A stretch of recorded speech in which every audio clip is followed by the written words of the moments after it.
Today we began taking a look at the next two steps in the process.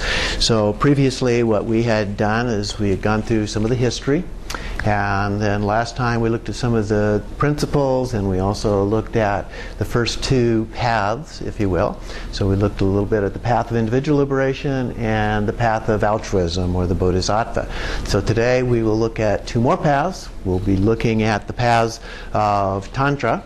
And Tantra is the biggest part of what we cover in this course, so that'll be a little bit bigger. And then a little bit on the path of Dzogchen, or the path of great perfection, which is the last one of those.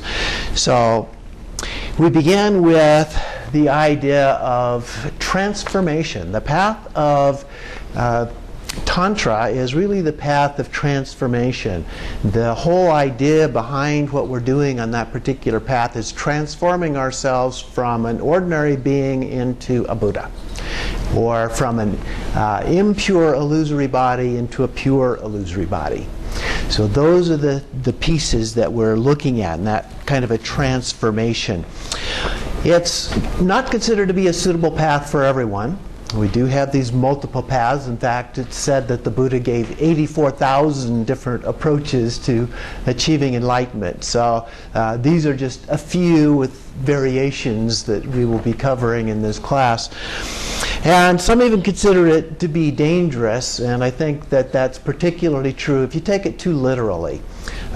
Some of these things, because of the mythology, the legend, and so forth that are a part of these things, and some of the stories associated with some of the great Mahasiddhas and so forth, if we go out and do these things, they really can be dangerous to ourselves.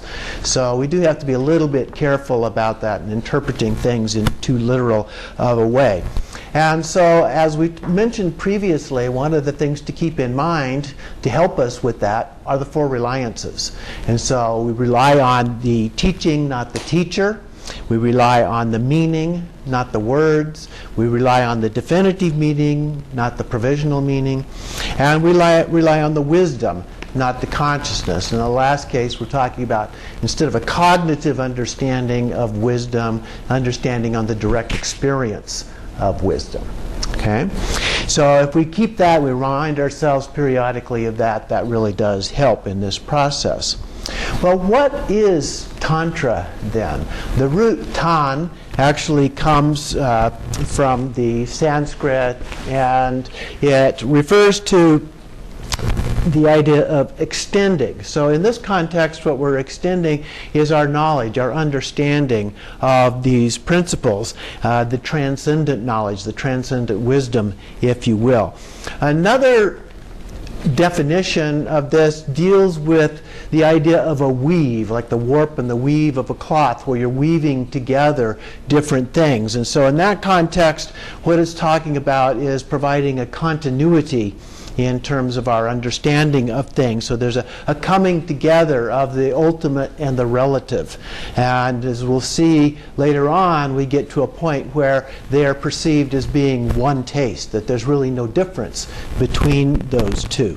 And it's also personified in the sense of a male and female in sexual union together. And so we have statues and Thangka paintings and so forth. This is Samattabhadra and Samattabhadri. And so we see them being articulated as being in union together. But it's a symbolic form of representation. So even though there are some literal sexual yoga practices, it's generally perceived in terms of its symbolic meaning of the two. The female, the divine female, represents the wisdom. The divine male represents the skillful means, or the compassion aspect. And so the bringing of those together as one. Now, there's also important to keep in mind that Hindu Tantra and Buddhist Tantra are different from each other. They come from the same root, the same sources, but they have slightly different applications in the way that they have evolved in terms of those two religious paths. And so in the Hindu version, there is a focus on the universe as the divine play of Shakti and Shiva. And as a part of that, the universe is considered to be the divine energy, and Tantra seeks to channel that energy in terms of the human realm and unify that with a cosmic consciousness. Okay? Now, in Buddhism, we have no cosmic consciousness. There is no idea of a cosmic consciousness at all. And so that's one of the significant differences here. In Buddhism, we focus on the union of compassion, the male principle, with wisdom, the female principle. Okay, so that's the idea behind what we're trying to focus on there. The relative and the ultimate is another one. But it all happens at an individual level. There is no sense, even though everything is interconnected, interrelated, interdependent, there's not that same sense of a unified being as there is in Hinduism, okay, the Brahman, if you will. So that's a difference. Another one, because this has been commonly discussed in the West in a different form, the idea here in terms of the sexual union is different as well. It's not about sex in Buddhism, it's about transcending it. Okay? Sexual desire is considered to be the main obscuration of the human realm. And so the idea is that we want to transcend that. That doesn't mean that you don't have sex. It means that you don't get obsessed with that, and that becomes your focus, because it can create all kinds of afflictive emotions for us, problems in our lives, and so forth. So in the Tibetan culture, they don't have the same kind of an almost prudishness that we have in Western culture about sex. It's very open. Images, visual, the statues, the Thangka paintings, everything is very open. And even the actual physical relationships that they have in Tibet are what we would probably consider to be pretty open kinds of relationships. That doesn't mean that the husband or a wife doesn't approve of their spouse going out and having sex with somebody else, what we would call adultery. But it happens, and they're more or less accepting of it, even if they don't really like it per se. A little bit like we sometimes think about people in France. They don't like it, but it's part of the culture, and they understand that kind of a thing. So there is a little different way of viewing this in terms of the culture, and so as we move this into our culture, we need to be at least aware of that, sensitive to that, those kinds of differences as a part of that. The statue, the other thing I wanted to mention about the statue here in terms of the symbolism is that as we look at that, and I mentioned here, these look like a male and female in union together. It looks like two different beings. But in reality, it won't come apart. It is one piece of metal. Okay? So it becomes a very nice symbol, I think, for representing the two as one. It's not really two, it only appears to be two.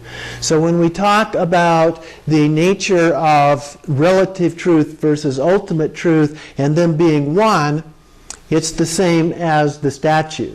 It appears to be two, but it's actually one. And so in Tantra, that's the way we understand relative and ultimate truth. Or another way would be to think of it as the front and the back of your hand. The back and the front look a little bit different from each other, but it's still one hand. Okay? So two different views, if you will, of the same thing. In terms of history about Tantra, we really don't know very much. There are a number of different ideas about how Tantra began, how far back that it goes. In fact, there are some that believe that Tantra went clear back to some of the early fertility rituals, prehistory, if you will, before anything's actually written down, but just from some of the little statue figures that they've interpreted in terms of ritual related to fertility. Others trace it to the indigenous Indian religions, going back prior to the Vedic intrusion or the Aryan invasion. Some doubt about the Aryan invasion, whether that really happened these days. But in terms of the way we've been taught about the Aryan invasion, so we're talking very ancient kind of a tradition in terms of India. So there's some that believe that. But it actually appears, when you look at the record, it appears most strongly in areas where the Vedas were not strong. And so in India, the northwest, Bengal, and the south, where the Vedas were not as strong, are the areas where Tantra appears to be stronger. So some associate it with actually being a part of the Vedas, but the evidence in terms of where it appeared is actually contrary to that it appeared to be most strong in the areas where the Vedas were the weakest. And so in that sense, it appears that it was a separate development from the Vedas, but became incorporated into the Indian culture independent of that. And so what we see is evidence of it being incorporated into Hinduism and into Buddhism, but in slightly different ways, okay, based on their approach, their philosophical systems, their cosmology, and so forth. It comes in slightly different ways. So where we begin to see it, the evidence is around the 4th century. There's some earlier evidence between around the 1st century BCE to 1st century CE. But the real evidence, like the written evidence, we begin to see much later than that. And so we have this classical period of Tantra, which started from about the 4th century and went on into maybe the 12th, even 13th century. It's kind of the main period of Tantra. And then, at least in terms of India, it basically died out in Buddhism. Buddhism itself basically died out after that period of time. Hinduism became very strong. And, of course, the Muslims, because the Muslim invasions, also became very strong, particularly in the northwest and the northeast, which eventually became Pakistan when they were separated from one another. So we know that little bit. Here's a quote from a book called Buddhist Goddesses of India, written by Miranda Shaw, talking about this development of Tantra. She says, Tantra emerges from a period of strong female participation in Buddhism from the 1st century BCE through the 1st century CE. So that's those dates that I was referring to. And then nuns wielded substantial political, economic, and social power through their patronage practices and empirical influence, while their literary efforts and participation in public festivals and dramatic performances signaled their cultural and civic prominence. So one of the things that we actually see here is an increasing influence by women in the culture and the religious practices and so forth. And so that seems to have been one of the factors that also influenced the development of Tantra.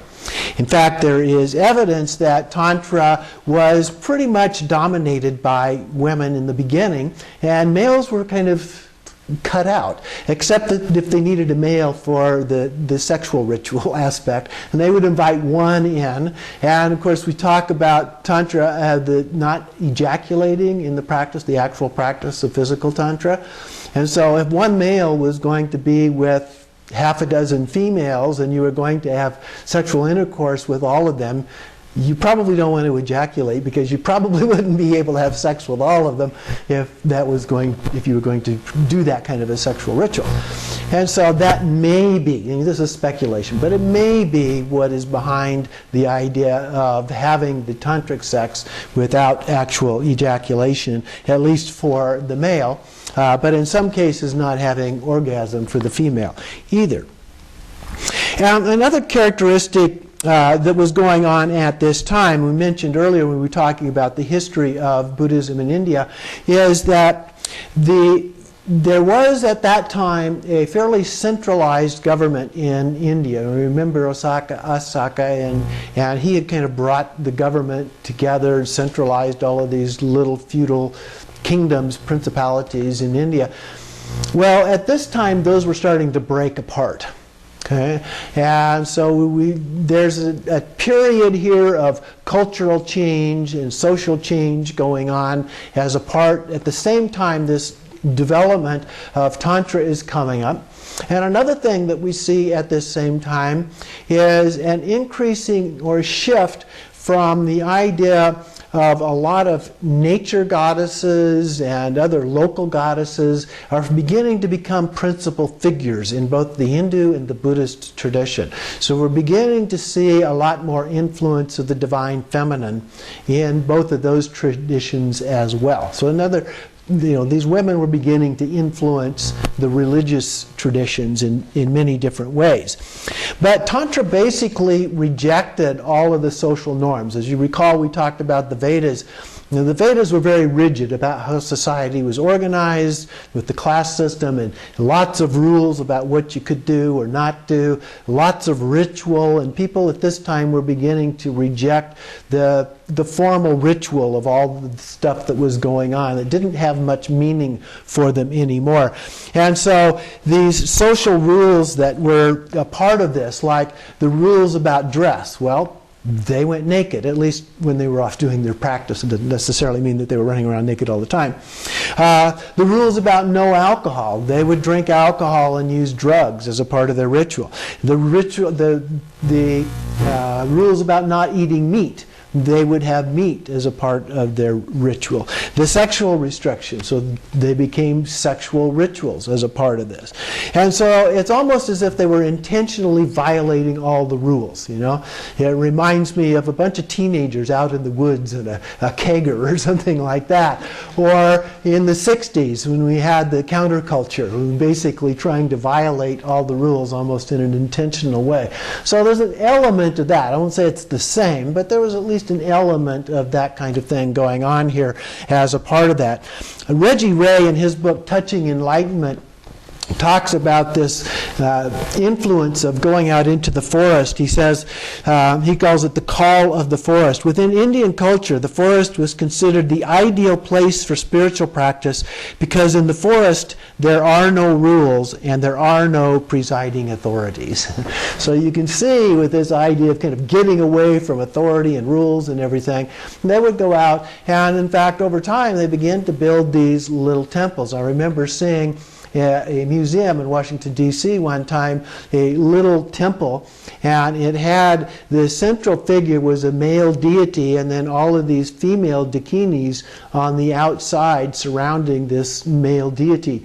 And give an idea. There's been other ones that are in a circular kind of form that they have found out in the woods, or what would have been the woods at that time, where they had these rituals. They're fairly small, probably not much bigger than this room, maybe a little bit different shape. But that's the kind of thing that evolved as a part of this. But the first texts, the scriptures, didn't show up until the middle of the 6th century. So there are some that are dated from around 650, maybe 625, in that range. The first written form of any of these rituals that we have. And these describe the practices which had by that time become a form of deity ritual practice. So you have a main deity, and by this time, usually, but not always male. There are some that are specifically female, the Vajrayogini, Vajravarahi, Simamukha, some of those are all specifically female ones. But a lot of times you would have a central male figure and then the others. So here we begin to see, as it comes into the Buddhist tradition specifically, because that was a monastic tradition dominated by males, we begin to see the male influence. So what's beginning to happen with these rituals was, instead of the females dominating, it goes into a male-dominated culture, and they rewrite the script. They put the males as the primary figures and the females as secondary figures. The females become the consorts for the males, if you will. And other things that we begin to see as a part of this, it was an alternative to the kind of abstract meditations of shamatha and vipassana that we saw in the path of individual liberation. The shamatha, single-pointed calm abiding, and vipassana, special insight. So vipassana focuses on the wisdom aspect, and the shamatha focuses on our concentration, our ability to really focus on something. But those are kind of abstract forms of meditation. With a deity involved, you have something rather concrete. rather than something abstract like the breath or nothing at all. And so that then adds to a more concrete, a more specific approach to meditation. It's still a form of shamatha meditation. It's still about focus, but now the focus is on the deity. So it just changes the way it's done. Well, it turned out over time they found that it was easier for most people, not everybody. Like I said, there are multiple paths. Not every path is appropriate for everyone. But for a lot of people, because most humans tend to be visual oriented. Not everybody, of course, but that's the dominant form as opposed to kinesthetic or auditory and so forth. And because we tend to be fairly visually oriented, having something visual to focus on tended to work better for most people, but not everyone. So that was another change that became a part of that. Became very symbolic. I've talked a little bit about the symbolism, but in the texts themselves, all of the activities that were being done, probably in a literal way, although there's some contention about that too, the degree to which it was actually done in a literal way prior to it being developed into Buddhism and Hinduism. So we don't really know for sure. It's possible that it was all very symbolic right from the very beginning. But there's at least some evidence that it was done in a more literal way before it became more symbolic. But today, there's really only remnants of what was originally developed as a part of this, particularly in India.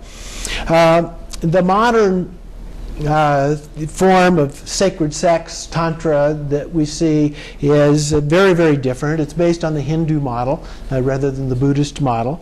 And it also has very little to do with either Hinduism or Buddhism. You know, it's become kind of a new age thing. Not that there's anything wrong with that if you want to do something to enhance your sexual practice, but it's not about religious practice at all. It's something that's completely different. Okay, so we need to keep that in mind as we think about this and how it works. So to kind of summarize that, then we have in the 6th century an emphasis in India on this divine feminine, which is becoming very, very strong. And this goddess status for these various deities are beginning to become very important. So let's take a short break here.